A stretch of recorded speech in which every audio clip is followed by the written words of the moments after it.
Today's newscast is brought to you by the number 7.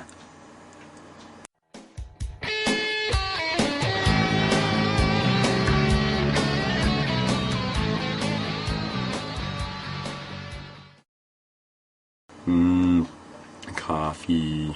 Good morning. It's Monday, January 5th, 2009. Yes, Happy New Year, everybody. This is WFTL Bytes, your occasiodaily FOSS and Linux news show with your host, me, Marcel Gagné. Hey, I told you that today was brought to you by the number 7.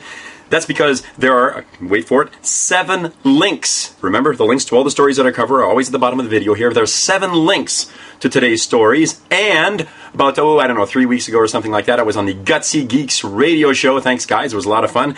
And they sent me a cool T-shirt. See, Gutsy Geeks, cool T-shirt. And they also sent me today's press hat, which is actually from Red 7, which is a chain of computer stores in Arizona that sells, wait for it, PCs preloaded with Linux, among other things. And thanks, guys. Thanks for the cool hat, and thanks for the shirt. I really appreciate it.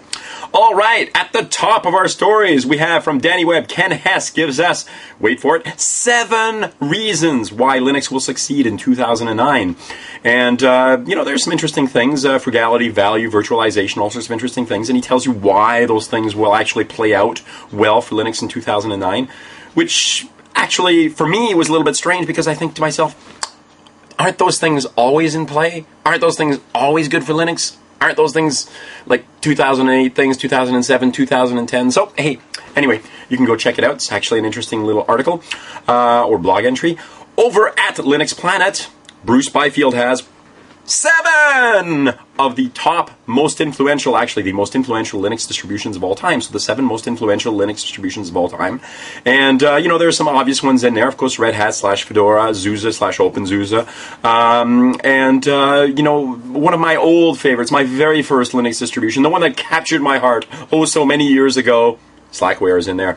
Hey, and probably maybe your favorite as well, and maybe not. Anyway, it's a good little article, and it actually has some breakdowns of why he figures that these are the most influential Linux distributions and how they've affected the way that these things get out to people and how Linux distributions are built and the communities behind them and the philosophies behind them, which is actually, in the Linux world, almost as important.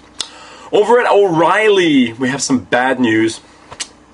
Caitlin Martin reports that after 8 years, perhaps that's the problem, 8 is not a lucky number, I don't know, MadTux is closing its doors. MadTux online website has a little message that says, quote, on the front door of the website, that is, we regret to inform you that economic conditions have forced us to close our doors after 8 years in business. Very sad. MadTux created a very inexpensive, really inexpensive Linux PCs preloaded with usually Vector Linux, as I recall from the article. Interesting stories behind why this happened and what this might mean for, other PC vendors in the world, even the Dells of the world and so forth. So we'll find out.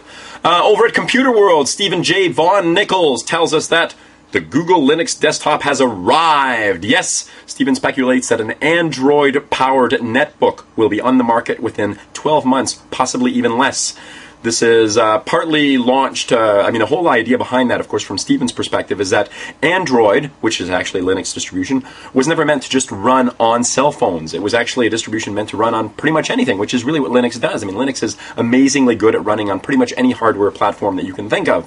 Over at VentureBeat, there was actually a story where they showed off an Asus E1000H preloaded, they loaded it up with Google's Android operating system. They've got it sitting there, booted up, running Android. It's actually pretty cool, and of course they got everybody speculating, wow, if it's that easy to do, maybe this is going to be happening anytime, any minute now. They also have an FAQ, because of course people are asking lots and lots and lots of questions. So the link to the FAQ on how this was done and what was happening is at the bottom here and so forth. Remember, Android is Linux. Linux runs everywhere. And finally, I'm going to close this off with a New Year's resolution. Over at the Linux Journal, publisher Carly Fairchild is asking everyone to support her New Year's resolution, which is actually also Colin Dean, his resolution, which is to live an entire year without purchasing a single product that has DRM, that's digital rights management. So that means you can't buy any digital music that is protected by DRM, you can't buy any DVDs protected by DRM, and so on, and so on, and so on. And perhaps we will make a difference. There's some spirited discussion going on over at the Linux Journal in comments to Carly's call for Colin's yearwithoutdrm.com website. You should go check it out. Maybe join in the discussion, give your own point of view. And that's it. I'm done. First WFTL Bytes of the year. And I'm done. That's it. Okay. Back to my coffee. Later. Coffee.